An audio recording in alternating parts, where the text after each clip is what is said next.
First-grade vocalist, the bird making this groan-like call is one of the most recognizable to the eye. These sounds belong to the tufted puffin. Puffins are icons of the seabird world.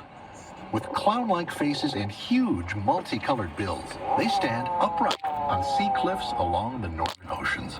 Tufted puffins nest on islands and rough coastlines, from the Channel Islands of Southern California, across the North Pacific to Siberia.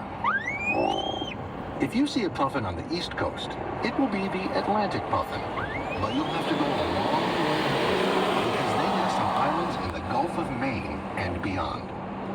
A flexible hinge at the back of its jaw allows a puffin to hold a whole row of fish crosswise in its bill, and it can catch still more, even as it swims swiftly underwater. And that's not all. The puffin uses its massive bill to dig nest burrows. The tufted puffin's burrow might be up to 6 feet deep.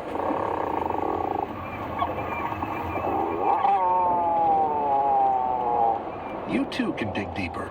Whether you missed an episode of BirdNote or want to listen again, you'll find all previous episodes on our website, birdnote.org.